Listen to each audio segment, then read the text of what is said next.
Shand is a world-renowned Scotch whiskey bottler known for providing connoisseurs with the finest and rarest Scotch whiskeys. He travels the globe exploring different cultures to discover the liquid treasures of the world. Please join the Scotsman as the Spirit's Ambassador.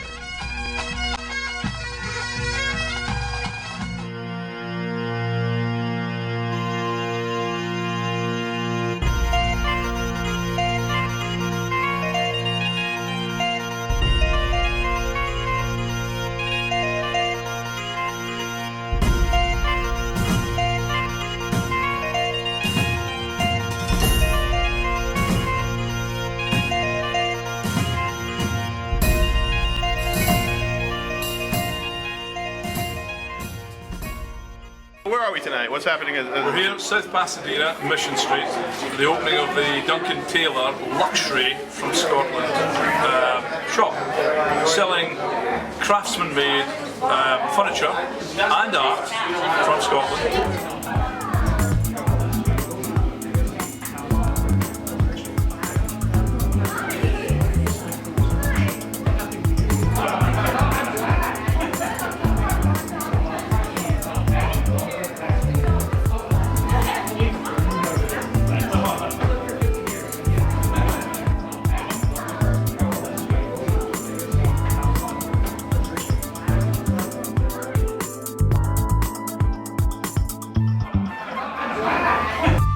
Casks that we mature our whiskies in have been recreated, recycled and recreated into really artisanal pieces of furniture. Furniture produced by Kenny Donaldson from Largs in Ayrshire, and Keith Geddes from Huntly in Aberdeenshire. And you'll see these items in the shop here, and this is our launch. So all the people behind me have turned up for the launch.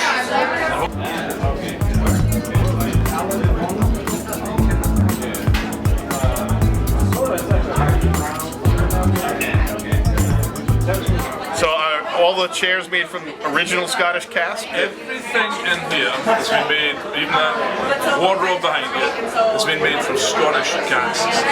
So these casks have held whiskey for 10, 20, 30, 40, 50, 60 years, and they've been lovingly hand-crafted into the furniture that you see today. Beautiful. Tonight's a unique night because what you're seeing tonight is something that's never been done anywhere else in the world. So you've got the scoop tonight. Nobody has ever created furniture to this level of craftsmanship from oak casks. It's never been done. You'll find people have sort of done casks before and made sort of garden seats and things, but these guys are absolute craftsmen. So that what they've conjured up, artistically produced, or whatever you want to call it, is fantastic furniture. Beautifully crafted furniture from Scottish oak casks. And tonight is the launch worldwide. I mean, as I said, we've never done it any other place. So this is it. I see you had a ribbon cutting ceremony, and we had the mayor of South Pasadena cut the ribbon. We had all the council members here, which was great to see. So they're willing us on to be successful, and hopefully we're going to be successful. I believe you will be. And we've sold some tonight, which is even better. You sold some furniture? We've sold some casks, not the table yet, but we've sold some casks, some of the seats. We've got a bar, wants to buy a lot of the seats, a whiskey bar, so there's lots of things happening. It's a beautiful place. So we've patented everything. Just I'll mention that we patented everything because it's so unique. Nobody's done it before. We worry that it might be copied. I see. So there is a patent on the. There's a patent. Well, you call it patent. Of course, I call it patent. Tomato, tomato. Yeah. The whole thing. Potato, potato. So that design of the chair is patented or patented? All patented.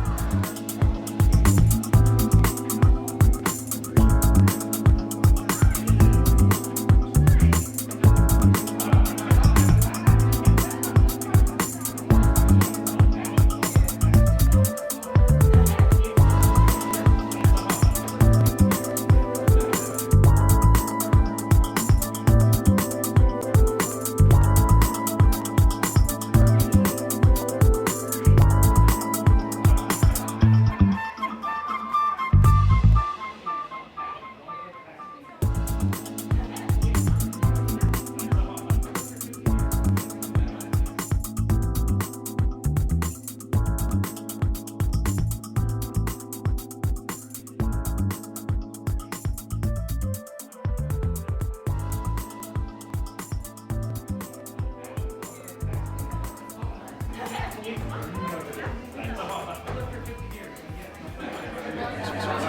that's the Spanish oak, okay? That is Scottish oak, and there's elm and oak, and in the middle there is the casks that were utilised to make this whole thing. Oh really? Then the supports down there? Or? So you've got Springbank, Highland Park, Strathyla. I mean, you've got some really unique whiskies that made this table.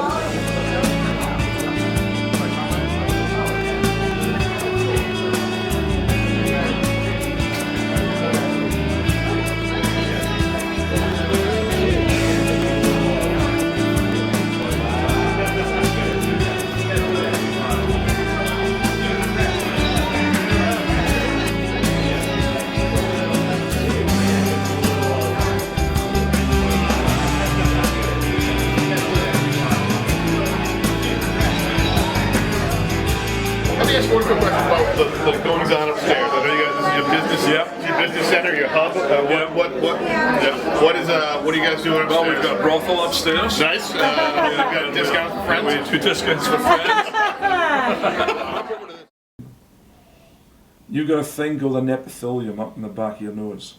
This little object up there detects thousands of different aromas.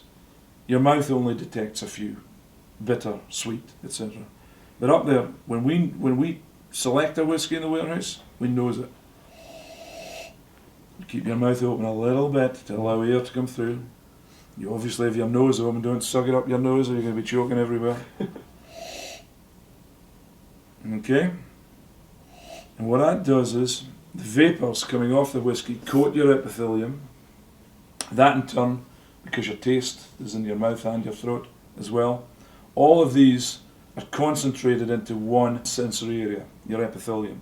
So we nose it in the warehouse, because you can imagine, when I'm selecting casks, I can't drink whiskey all day, because I don't see why not. I can see it. I'd love to.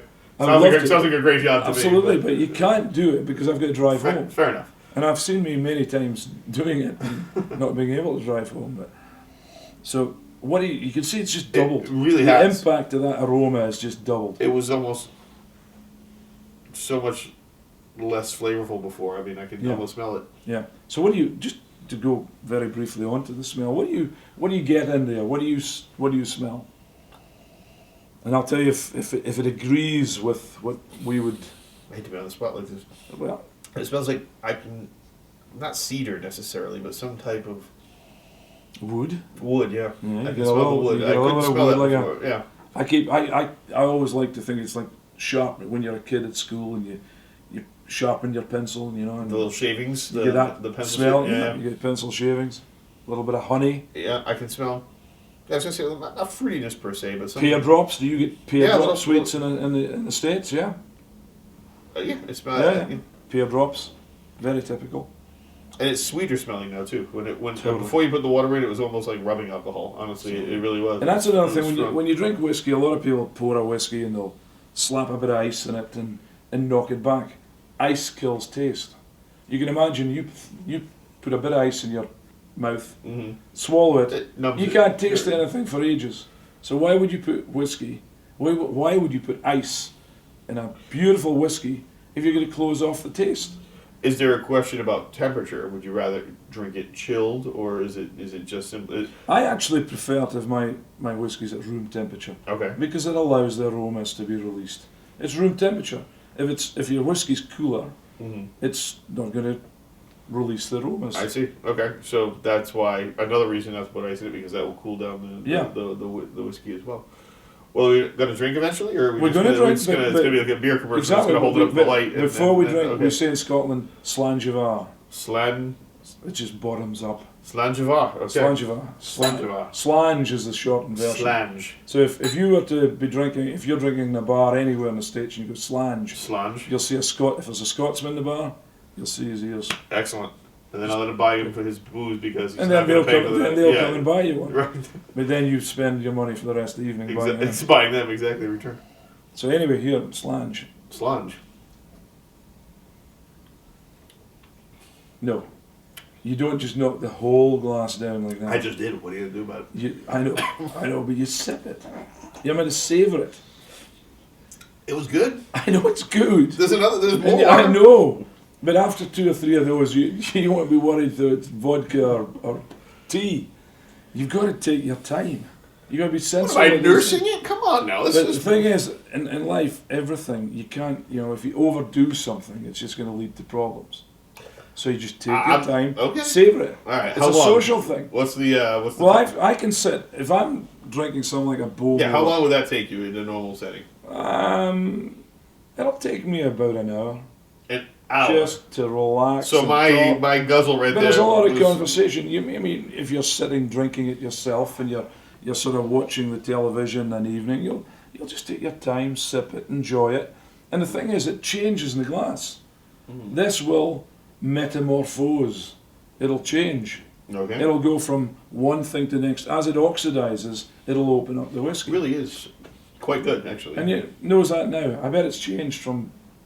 It has actually. It's a little. And it'll keep changing. Softer, so you got to be sensible about that's why I drank it too fast. I told you. So I can now take my time over this and enjoy it. No, I think you need to pour me a new one. You're ready for the next one? Yeah, exactly. It's moving on. Moving on now. Well, we'll move on. I'm going to let you try a blend. This is the Black Bull 12-year-old. Okay. This is blended by me. Okay. You chose the blend? You did the blend? I chose the whiskies, a load of different casks. Okay. I blended it, and to explain a blend to you, you know about the single malt. You saw me at Glendronach. Right. Single malt from a single distillery. Yeah, okay. Created in a pot still. You also have another type of whiskey that's produced in Scotland called grain whiskey. Okay. A grain whiskey is done in what's called a column still or a coffee still. It's a continual method. Okay. It's less expensive. It isn't so expensive to produce. It's produced using wheat and corn. Okay. Okay. Same sort of idea, fermenting the alcohol. Do you age that, or does that? Yeah, it's got to be aged exactly the same. Okay. If it's made in Scotland and it's going into Scotch whiskey, the grain whiskey in that bottle has got to be 12-year-old, and the malt whiskey has got to be 12-year-old. They're all vatted together anyway and blended together. Okay. So it is a less expensive. It's not so expensive to produce. Blends in general less expensive because of the column still method. Right. It manages to dilute the cost. Now, why do it? Why would you want to put a beautiful single malt into a cheaper grain? Why would you? Well, what you've got with a grain is a blank canvas. There's very little smell, very little taste. Okay. But there's alcohol, but it does add a little bit of taste. But what it does is when you add the malt into that grain whiskey, it allows that malt to blossom. Okay. So you're getting not so highly concentrated aromas coming off the malt. So it tends to be a little bit more mellow. Okay. So blends are a really good introduction to whiskey drinking. Okay. Especially Black Bull. Black Bull's a little bit different in that it's totally different. It's 50% malt, 50% grain, 50% ABV, which is 100 proof. Most blends tend to be 20 to 25% malt, 75 to 80% grain, and the ABV tends to be 80 proof. Okay. Which is chill filtered and coloured. Unfortunately, which we don't do. Which we don't do, but don't worry about it. We certainly don't do that at all. Excellent. I want to show you a little trick over here, just very, very quickly. The Glendronach here is at 46%. If I shake this, you'll see there's the bead. See there's bubbles here? I do. Okay? Okay. And it disappears a little bit slowly. It's up there for a little while. A stronger whiskey, look at that, it's much more frothy. Yes. And that's just the density of the alcohol. Now it's a way that we test for strength in a warehouse. Interesting. Rather than take a hydrometer out and do the tests, test itself. we actually just take a whiskey, give it a shake, and we'll go, well, that's 50%. Because we can tell. You can eyeball it a little bit. We can eyeball it, yeah. So, okay, just all the tricks of the trade. So, Black Bull. I love the cork. Now just don't knock this. I'm going to knock it back. Okay. Have you got enough, or would you like a little bit more? No, that's fine. That's fine. Took a little bit more, that's it. Because I like to sip it. Right. Now, what do you get there? Ooh, it's almost sweet smelling. Yeah, exactly. Exactly. It's how we blend it. What I did there was nice smell. I picked certain types of whiskey, certain types of single malt. I wanted it to be a little bit sweeter. So there's no peatiness, there's no smokiness in there.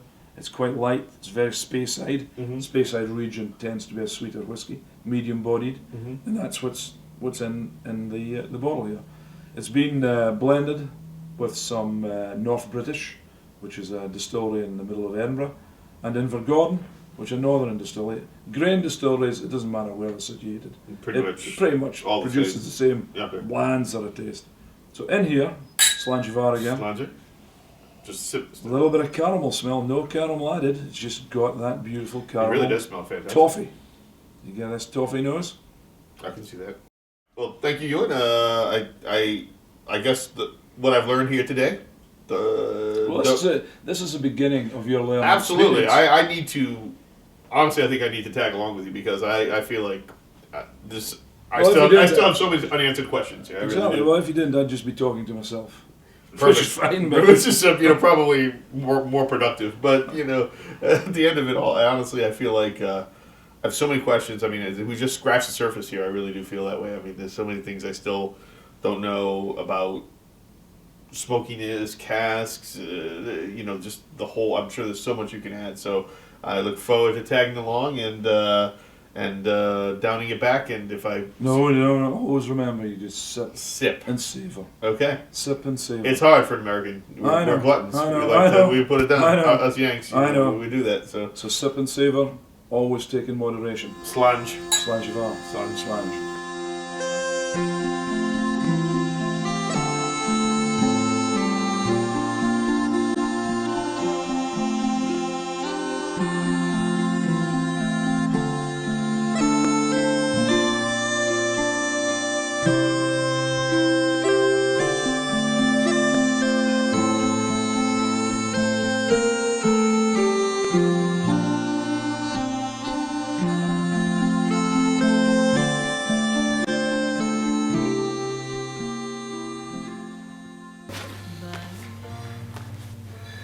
This is my natural habitat, back in the warehouse, doing what I love best, looking after and nurturing my casks.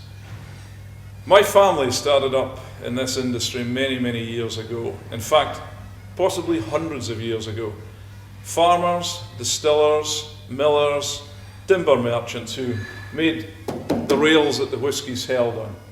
We've been in this business a very, very long time. Personally, I've been in it for 35 years. Started up in 1973 as a cooper making casks. I was born and brought up at Lonach Distillery. And as a schoolboy, I used to walk about the distillery and smell those beautiful aromas coming from the warehouses. And I knew that my vocation was going to be in the whiskey industry. And here I am 35 years later, running my own business and telling people about whiskey.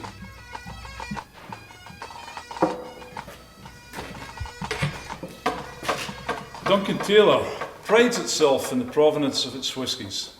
From cask through to bottle, we control the whole production process.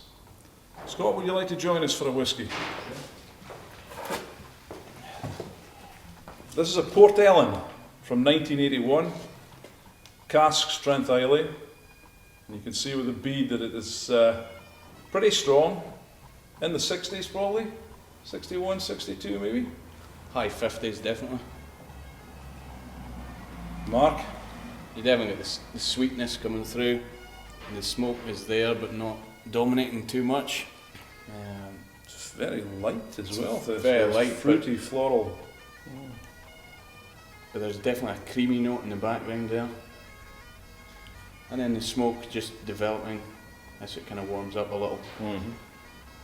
And you can see from this, the colour of this, it's quite light, so it's a second fill Islay cask. And normally in a first fill sherry, that would be quite red, quite tawny. But a second fill, it loses the colour, but it lasts a long time in the cask. But by being second fill though, it's allowing the distillery character to come through and not being masked by a first fill sherry, which is quite often the case in elder whisky like this. It's not that typical of an Islay. The phenolics have to some extent, dissipated. It's quite light. It's not the smokiness that I would have expected, but that's good. The smokiness, having just tasted it there, does come through more in the finish. You get that kind of ashy note there. Hardly there in the nose at all. It's not there much in the nose, but Well, it tends, if it's been in a cask for a long period of time, it tends to disappear a wee bit. The phenolics disappear, and it leaves this lovely floral note. I mean, this is nearly 30 years old, so it has mellowed a lot. Islay whiskey, when it's young, is a lot more powerful and a lot more punchy. But what we really do is we focus on the individual cask and really focus on getting to the peak optimal quality and age of the whisky, as we can see today. What age are we looking at today, Matt? It's just 83. 83. And really, you know, Mark, Euan, myself will be down here sampling this cask regularly to make sure it is at its peak. We're not looking for the big numbers of the 20-year-old, the 25-year-old. What we're about is innovation, and Duncan Taylor has been ahead in terms of innovation than the big distilleries and indeed our competition. But really we focus on the quality of the whisky. That's what it's all about. So it's the natural whisky at its optimum peak age. We're not going by rigid timelines, dates, 20 years old, 25 years old. What we do is come down and we will sample our casks on a regular basis, really at this age, almost on a weekly basis, to make sure that we're getting it right at the sweet spot. So that really is the art. It's not a science, and it's all done with the nose and done with the palate to get to the optimal point, and that's generations of experience in front of you. Now, this is a classic cask that we would bottle immediately. It is at its optimum. We can't think it'll get any better. It certainly wouldn't get any, better than it is now. So, Slangevar, we'll go and bottle this today. We participated in what's called the Lonach Gathering. And the Lonach Gathering is a gathering of clans. It's been held for a few hundred years, and the clans gather and they do things like tossing the caber and swinging the hammer and doing all the things that you never imagine people do. But it's good fun, and there's a lot of whiskey involved, and because there's a lot of whiskey involved, it can get a little bit fun, a little bit dangerous. And we had a big whiskey tent there this year. We invited all of our friends from the whiskey industry, so we had about 10 other whiskey companies attending the event. Big names, well-known names in the industry. I couldn't name the names, but I would like to say the names because Duncan Taylor is the main name. Duncan Taylor is the main name. We had this tent and it went really, really well. It was fantastic. It was a fantastic event. Do you pass out samples, or what does it work? Yeah, what you do is the gathering, there's about 20,000 people turn up, including some famous Hollywood actors. They turn up and they get a sample of whiskey. They get a brand ambassador will come and talk to them about the whiskey. So it's all about education and having fun.